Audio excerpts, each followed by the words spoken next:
Bueno, en el diván hoy tenemos el honor de conversar con el doctor Enrique Rojas. Es médico y psiquiatra español, una referencia, ganador de muchos premios y hace bastante tiempo que viene justamente subrayando la necesidad de abordar el tema de salud mental, la necesidad de pues atender lo que ya incluso hace desde el 2000, ya principios de 2000 venía considerando una emergencia, la epidemia por la depresión. Y de eso y más vamos a hablar con quien además va a estar el 29 de marzo visitando nuestro país. Específicamente va a estar en una conferencia que titula Comprende tus emociones en el Teatro Paraninfo de la Universidad Metropolitana. Luego hablaremos de esa presentación en Venezuela, doctor, pero por lo pronto esto es un diván, una conversación con una personalidad como usted, en este caso en el área de la medicina. Buenas tardes y bienvenido. Gracias por aceptar esta invitación. Muchas gracias. Voy a ir 2 días, el viernes 28 y el sábado 29. Van a ser dos conferencias distintas. Mm, Una voy a hablar sobre Comprende tus emociones y otra voy a hablar de psicología de la felicidad. Son sí, dos temas distintos, pero bueno, que son complementarios de alguna manera. pero qué belleza además, psicología de la felicidad, ¿ah? La tan anhelada felicidad que sí es posible, pero ¿cómo la define usted? Vamos a empezar por ahí, doctor. Bueno, el Cervantes, Don Quijote de la Mancha, que es el alma española, Cervantes decía en las bodas de Camacho, la felicidad no está en la posada, sino en medio del camino. Ujú, Es decir, hay dos modelos, la felicidad es un árbol frondoso. Yo he estado hace poco en Nueva York con la persona que más sabe de felicidad que yo conozca, que es un profesor de Harvard que se llama Ben Shahar, es de origen judío, y es profesor de Harvard, ¿no? Y entonces él en las tarjetas pone Professor of Happiness, o sea, dedicado full time a la felicidad. La felicidad es un árbol frondoso que tiene muchas ramas, pero hay dos felicidades así de entrada, que son la felicidad puntual y la felicidad estructural. La felicidad puntual es cosas concretas, felices navidades, felices fiestas, feliz fin de semana, feliz cumpleaños. Son momentos en los que uno para el reloj, decía un poeta del siglo I, Horacio, carpe diem, aprovecha el momento, vive el instante, saborea esta circunstancia. Por lo tanto, felicidad puntual. Y luego está la felicidad estructural, que es más compleja, que es arqueo de caja. Y significa que yo a cierta altura de mi vida, queriéndolo o sin querer, hago un balance existencial y cada segmento de nuestra travesía rinde cuenta de su viaje. Y esta felicidad tiene cuatro notas. La felicidad consiste, según mi punto de vista, tengo varios libros sobre la felicidad, consiste en dos cosas: estar contento con uno mismo, es decir, darse uno cuenta que hay una buena relación con mi forma de ser, mm. la personalidad, y en segundo lugar, tener un proyecto de vida con cuatro grandes notas dentro, que son amor, trabajo, cultura y amistad. Por lo tanto, la felicidad, siguiendo este curso de ideas, es una pentalogía, penta 5 y logos tratado, son cinco cosas en las que uno salta, sube, baja, explora cómo han Claro. ido. En primer lugar, mi forma de ser. Nosotros, los psiquiatras, vemos permanentemente gente que tiene un trastorno de la personalidad, que tiene una personalidad poco sana. Y entonces, ahora le diré algunos elementos de la personalidad sana, ¿no? Desde mi punto de vista. Y luego, la tetralogía, la felicidad consiste en amor y trabajo, serían los dos grandes elementos, es decir, la vida afectiva y la vida profesional, ¿no? Ujú. Pero una nota a pie de página, la felicidad absoluta no se da en esta vida, se da en la otra. ¿Por qué? Porque la felicidad es como una manta pequeña, de esta que nos dan en los aviones, que nos tapa pero siempre deja algo al descubierto. O también Mm, diría que la felicidad es como un puzzle, en el que siempre falta alguna pieza. mm. Que no es lo mismo a vivir siempre enfocado en lo que te falta, por ejemplo, de acuerdo a las creencias muchas veces limitantes o falsas creencias culturales de que serás feliz cuando logres, cuando tengas, cuando llegues, cuando alcances. Claro, hay que pensar, por ejemplo, en este momento tenemos que pensar en el mundo occidental, en donde yo me muevo, yo vivo en Madrid, vivo en el sur de Europa. La primera epidemia psicológica en este momento, en el adulto, ya no es la ansiedad, la depresión, el estrés, son las parejas rotas. Es decir, una pareja rota y otra rota y otra. Los americanos dicen, hay una expresión, one couple after another broken, una tras de Mm, otra. Entonces, claro, pensemos, la primera pieza del amor, el amor no es solamente el amor conyugal, el amor de la pareja, sino que el amor, pues, se abre en abanico, ¿no? Decían los clásicos que el amor era, en una frase que decían los escolásticos, prima in mutatio ad petitus ad bonum. El amor es el primer movimiento de la voluntad hacia algo que yo descubro como bueno. Entonces está el amor a la democracia, a conceptos ideales, a la libertad, al bien, a la belleza, a los muebles antiguos, al renacimiento, al barroco, a la vida en el campo, en la naturaleza, el amor a Dios, el amor entre hermanos, el amor matrimonial, es decir, pero en todos late el mismo concepto, algo que resulta como bueno, como atractivo Ujú, para mí. Donde ujú. más se ve el amor de una forma notarial es en el amor de la pareja, porque ahí se ve claramente los instrumentos que uno tiene que manejar. ¿Y qué pasa, doctor, cuando el amor es excesivo? Como dicen, todo en exceso también hace daño, hasta el amor. ¿Qué está pasando ahí? Bueno, vamos a ver, lo más importante, nosotros vamos a dar, yo tengo una hija que es psiquiatra, mi hija Marian, que Ujú, trabaja con nosotros en el Instituto Rojas de Tapé, y otra que es psicóloga, que se llama Isabel, y vamos a dar el día 26 de abril en Madrid un curso en el Teatro Príncipe Pío con 1.500 personas sobre inteligencia emocional. Y yo voy a hablar en ese curso, eh, mi conferencia va a ser durante una hora aproximadamente, luego va a haber un coloquio al final, las leyes del amor. Igual que existe la ley de la gravedad, todo cuerpo suspendido en el espacio cae por su propio peso. La primera ley del amor, la primera es esta. Para estar bien con alguien, yo tengo que estar bien primero conmigo mismo. ujú, De hecho, muchas relaciones de pareja funcionan mal, no porque hay una crisis en sentido estricto, sino porque hay uno de ellos que no está preparado, que no tiene los elementos adecuados para tener una cierta salud psicológica. De hecho, yo sigo más la psiquiatría americana, la American Psychiatric Association, más que la europea. La psiquiatría americana ha descrito ya hace mucho tiempo los trastornos de la personalidad. Es decir, que uno lee el libro, hay un glosario de este grupo que se llama el DSM-5, Disease Statistical Mental 5, es un glosario de todas las enfermedades posibles psicológicas y vienen un apartado muy largo, trastornos de la personalidad. Y ujú. luego, por supuesto, tener una personalidad equilibrada, que es tener una personalidad sana, positiva, ¿no? Y luego tener eso que yo decía, ese proyecto de vida, que es un programa en donde los dos grandes argumentos son amor y trabajo, vida Ujú. afectiva y vida profesional, ¿no? Hay más cosas, por supuesto.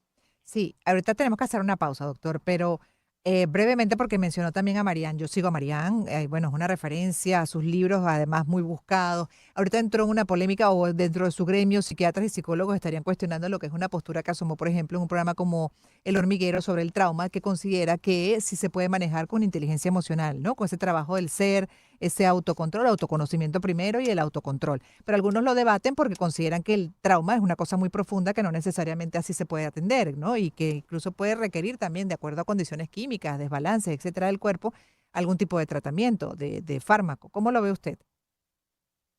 Bueno, el trauma significa un impacto emocional de gran importancia que marca la biografía de un sujeto. Entonces, lógicamente, en los traumas que son de gran dureza, como usted dice muy bien, no solamente hace falta ayudarle a una persona a superarlo, sino hace falta aplicación de fármacos. Pensemos, un trauma puede producir ansiedad, un estado depresivo, etcétera. Eh, ¿Qué es lo que ocurre en este momento? Es decir, el que vivimos en la sociedad que se ha psicologizado, o sea, una anécdota. Mi padre fue uno de los primeros psiquiatras españoles, Luis Rojas de Ballesteros. Mi padre fue catedrático de psiquiatría en una ciudad importante de Andalucía. Cuando yo estaba en el colegio y tenía 10 años o 12, mis compañeros del colegio comentaban como una crítica hacia mí: tu padre médico de los locos, tu Ujú. padre médico de la gente que está mentalmente mal. Hoy, en este momento, en Europa y en buena parte de Estados Unidos, el mundo más desarrollado, el psiquiatra se ha convertido en el médico de cabecera. O sea, Total. por ejemplo, mi hija María o mi hija Isabel, que es psicóloga, tienen una resonancia en las redes sociales extraordinaria, que esto sería impensado en el pasado. Sí, de Entonces, eso y ¿qué más vamos. significa? Le tengo que El interrumpir porque trauma ya. Ajá, hay que perdón. superarlo. Yo tengo una frase, y con esto hacemos una pausa, como decía usted, yo tengo una frase en uno de mis libros, Comprende tus emociones, que es la siguiente: la felicidad consiste en tener buena salud y mala memoria. Me encanta, doctor. Pero ahora sí hacemos la pausa, ves que te voy apurada porque no por mí me quedaría corrido, pero bueno, tengo que cumplir con los tiempos y si no nos llevan.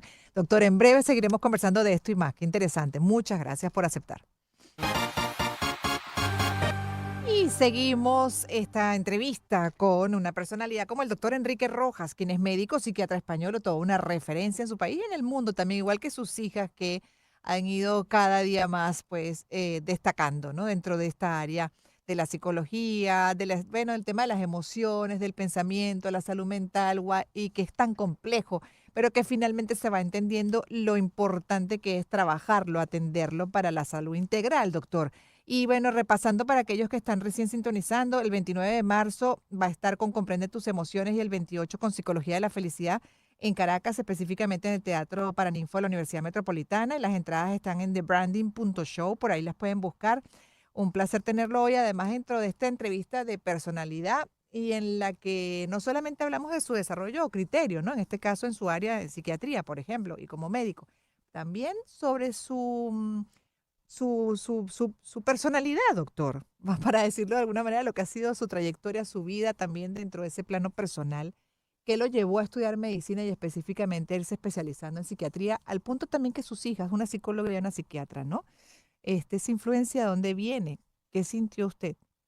Bueno, yo soy hijo de psiquiatra. Mi padre fue uno de los primeros psiquiatras españoles. Mi padre estudió en Berlín y en Múnich. Ujú, Y toda la psiquiatría actual es anglosajona. Yo no sé alemán. Yo no tengo, por ejemplo, yo tengo un libro traducido en alemán, tengo 2 libros en inglés, tengo 5 libros en italiano, 6 en portugués, tengo un libro en polaco, pero yo el alemán no lo domino. O sea, toda la psiquiatría hoy es inglesa y americana, ¿no? Entonces yo tuve la vocación de mi padre y luego fue curioso, mi hija mayor, Marian, cuando empezó a estudiar medicina, en segundo de carrera me dijo, papá, lo mío es la psiquiatría y la psicología. Recuerdo una anécdota, mi mujer es agente de cambio y bolsa de notario, mi mujer es hija de un ministro de la ujú, transición, Fabián Estapé, de la transición del franquismo a la democracia, y mi mujer cuando llegó a la bolsa fue un bombazo porque no había mujeres en la bolsa en España. Y la anécdota es, mi mujer fue un día a una cosa de la bolsa y se llevó a mi hija María, pues que tenía 18, 19 años, estudiaba medicina, y dijo, te dejo aquí con estos señores, que voy a hacer unas firmas y tal. Y entonces volví a la media hora y mi hija María en esa media hora estaba preguntándole a la gente, ella con 18, 19 años, oye, ¿cómo es tu personalidad? ¿Qué parte hay de corazón y de cabeza? ¿Qué le mm, quitarías a tu forma de ser? Entonces, mi mujer dijo, está claro que va a seguir la vocación de su padre, ¿no? O sea, nosotros los psiquiatras somos exploradores de superficie, pero mi hija Marian durante muchos años ha estado sentada conmigo en la mesa que ahora estoy yo aquí. Nosotros tenemos nuestro instituto en la calle Serrano de Madrid, que es el corazón del barrio del Marqués de Salamanca, enfrente de la Embajada de Estados Unidos, y mi hija iba tomando nota, papá. Esto, que es una depresión, que es una persona bipolar, que es un trastorno obsesivo compulsivo, ¿no? Hoy me ujú, pasa lo contrario. O sea, yo ahora, muchas veces me dice, usted es el padre de Marian, usted es el ujú, padre de Isabel, ¿no? Porque se han hecho las dos muy conocidas. Por ejemplo, yo estoy acostumbrado, yo tengo 4 mujeres en mi vida, que son mis 4 hijas, y mi mujer, que es la quinta, ¿no? Entonces estoy eh, acostumbrado a obedecer, porque todas tienen más personalidad que yo. Una anécdota. Estoy viendo hace poco un paciente joven que tiene 22 años, que tiene ansiedad, y le pregunto, estoy viéndolo con mi hija María, bueno, ¿y tú qué aficiones tienes? ¿Qué deporte haces? ¿Qué te gusta? Y le pregunto como cosa final, ¿y tú ves pornografía? Y cuando se va el paciente me dice mi hija Marian, papá, esa pregunta está muy mal hecha, no has debido hacerla. Y como yo estoy acostumbrado a que me corrijan mis 5 mujeres, digo, ¿pero por qué?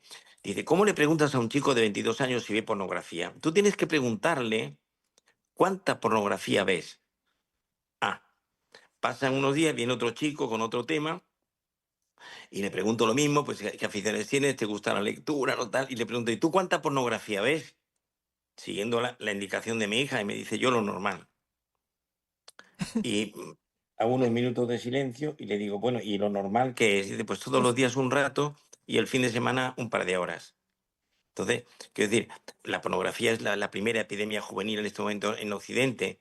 O sea, mm, junto con las redes sociales. La pornografía ujú, es la destrucción de la persona. Porque el ser humano se convierte, sobre todo la mujer, se convierte en una cosa de usar y tirar. Dicen los americanos, to use and to mm, throw away. mm, Uso y tiro. La mujer es una cosa que objeto, me produce placer. Y entonces, claro, pues, se desvirtúa bueno, todo. entonces quiero decir que mis hijas han visto en su padre el preguntar a la gente, oye, ¿cómo es tu personalidad? ¿Quiénes ha sido tu modelo de identidad? Nosotros preguntamos mucho a nuestros pacientes, oye, cuando tú eras joven, ¿a quién te gustaría verte parecido? ¿Eh? Bueno, Ujú. y ahí nace la vocación de mis 2 hijas a la psicología y a la Claro, la psiquiatría. influencia muy grande, ¿no? Desde el abuelo, en ese caso, de sus hijas. y usted además también como una referencia como psiquiatra, como médico, además, ¿qué reflexiones hace sobre la propia medicina occidental, doctor? Porque durante años, y esto es algo que suelo comentar mucho con especialistas como usted, buscar siempre el punto de vista de ustedes y de acuerdo a la experiencia y el conocimiento, pareciera que la medicina occidental pues se distanció de esa salud mental, de la exploración del cerebro, de la mente, de la personalidad para lo que es el propósito de dar salud integral. Y ahora resulta que esto ya cambió o viene cambiando, pero algunos todavía como que se resisten. ¿Cómo lo ve usted? Claro, mucha gente se resiste a aceptar que la sociedad ha cambiado, la sociedad se ha psicologizado. O sea, yo no me creo que siendo un médico que escribe, un médico psiquiatra que escribe, yo he vendido 3,5 millones de libros.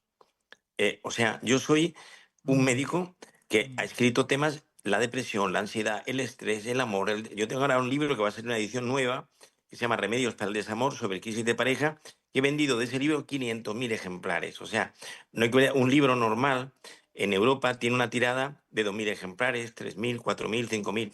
Para vender 500.000 ejemplares, o sea, yo he hablado de ese tema, que son crisis mm, de pareja. Acabo de estar hace muy pocos meses en Australia, en Sydney, y yo di un curso sobre inteligencia emocional en Sydney en inglés. Y yo me creí que estaba en Madrid o en Londres, porque la gente me preguntaba. Me acuerdo, una periodista como usted de ese país me preguntó, me hizo una entrevista, me dijo, le voy a hacer una entrevista para el diario que va a ser muy larga. Y le dije, ¿cuánto rato? Dice, 3 minutos. Digo, bueno, 3 minutos es bastante poco tiempo. Dice, bueno, es que para el telediario. Y me preguntó, dígame usted 3 consejos para una pareja con dificultades, una crisis de pareja. Y ajá. le dije, lo primero, el que no tiene una crisis de pareja o está soltero o está viudo.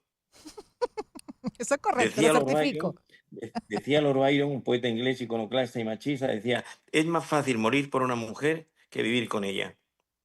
Se puede decir lo Mm. mismo al revés. Bueno, y Cuidado, de tres podemos consejos, decir lo mismo de ustedes, doctor. No entremos en ese terreno. claro. Y me preguntaba esta periodista, 3 consejos para una pareja con dificultades. Tres. Y le dije, primero, Eh, evitar discusiones innecesarias. En las parejas que funcionan bien se discute muy poco. Segundo, no sacar la lista de agravios del pasado, la Mm, colección de reproches bajo llave. Tercero, aprender a darle a las cosas que pasan en la pareja la importancia que tienen. Y me dice la periodista, aclare usted este tercer punto.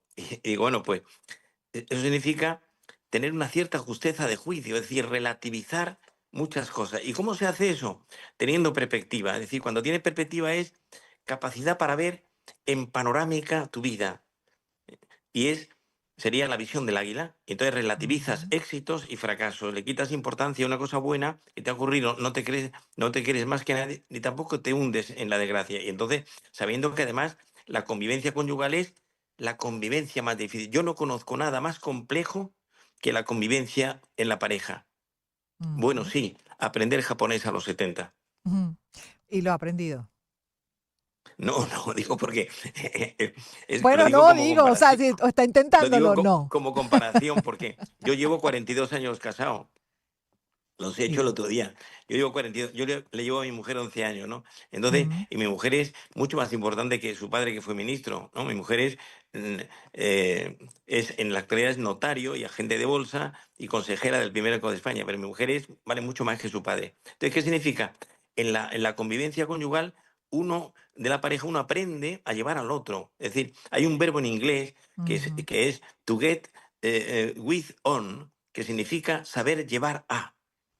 Y eso, por ejemplo, en Andalucía, en el sur de España, Andalucía está al sur, cerca del estrecho de Gibraltar, muy cerquita de África, hay una expresión que no se dice en Castilla, no se dice en Madrid. Qué bien sabe este hombre llevar a su mujer.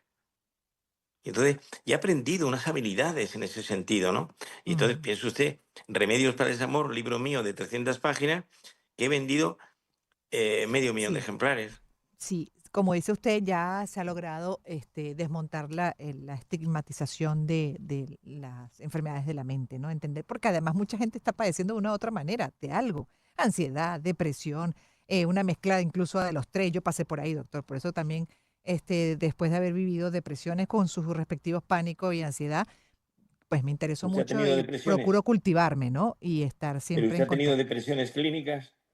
Sí, las pasé durante tres años seguidos con mi tema de toda la vida Hashimoto, pues, ¿no? De tiroides y bueno, una cosa aparentemente podría Ah, haber desencadenado en la otra, pero se demostró también por estudios que me hicieron que había deficiencias, ¿no? En mi caso, por ejemplo, una disfuncionalidad en el cerebro y me la han atendido, pero bueno, gracias a Dios le estoy ¿Usted ha contando esto tenido, ya desde la usted ha estabilidad. tenido, usted ha tenido antecedentes depresivos en su familia? Sí, señor, en mi familia materna, Claro, es que principalmente.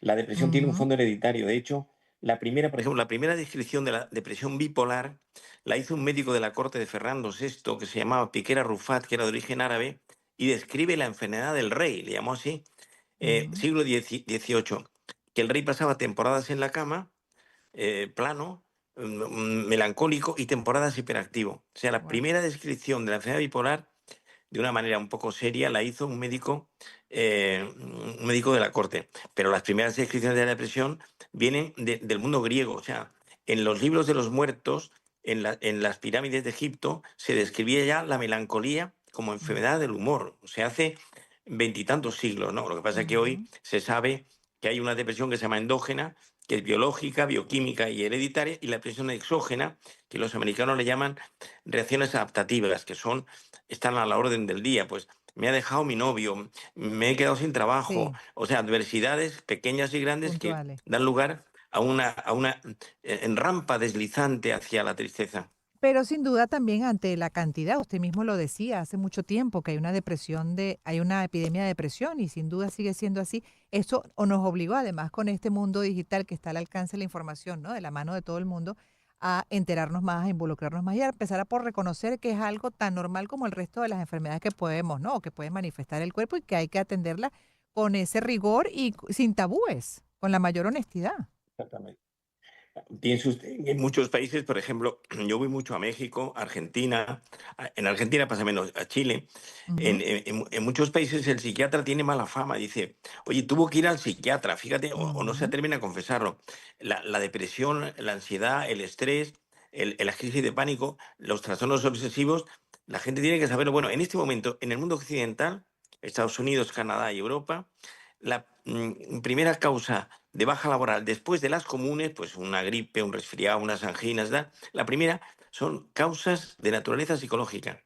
Yo recuerdo hace 30 años, en el Hospital Clínico de Madrid, donde yo estaba en la Universidad Complutense, dar una baja por depresión era rarísimo. Tenías que explicarle al médico de cabecera que hoy yo digo, baja laboral por depresión y vamos, no, no me lo discuten. En el ujú, pasado se decía, pero mm, bueno, esto se lo han inventado los psiquiatras, que fulanito está triste o que está decaído, que tiene ansiedad. ujú. Hoy ha cambiado el panorama. Y ha cambiado el panorama, pero todavía falta mucha información, ¿no? Y todavía hay falsas creencias con relación a eso que usted menciona, doctor, porque de hecho mal manejo incluso cuando la persona manifiesta estar en esa situación y la respuesta muchas veces del entorno es, pero pues, tú puedes, adelante, no entiendo por qué estás así, correcto.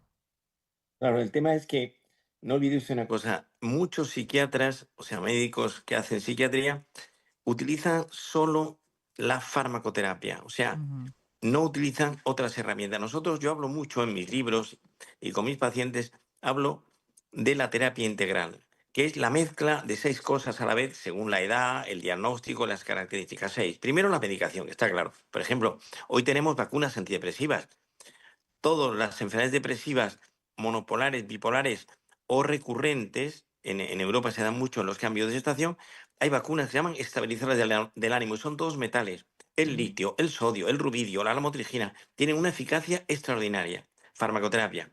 En segundo lugar, psicoterapia. Muy claro. pocos psiquiatras hacen psicoterapia y la psicoterapia es el arte de cambiar la personalidad de alguien, de dar la vuelta a través de entrevistas. Y nosotros hacemos una cosa que es muy original en Madrid y en España, que es que nuestros pacientes tienen todos una libreta, el 90%, en donde llevan pautas de conducta. Y, por ejemplo, pues, objetivo, necesito cerrar las heridas del pasado.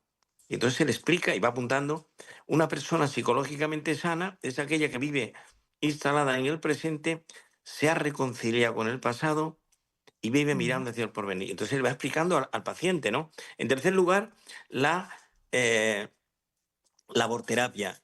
Vemos mucha gente que no tiene un trabajo profesional bueno o que vive para trabajar o que no tiene otra actividad. Entonces, actividades además no Mm, profesionales, laboratoria no profesional, pues un club de tenis, un club claro. de gastronomía, clases de Gracias. inglés, un club de música. Ujú.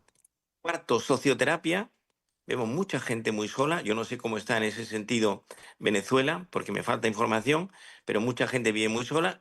Quinto, biblioterapia. Yo pertenezco a un club de biblioterapia de Nueva York, que fomentamos que los pacientes lean libros en dos sentidos. Libros que le ayuden psicológicamente, que tienen este nombre, libros de autoayuda, y en segundo lugar, libros que le den cultura. Y finalmente, la terapia de ejercicio físico.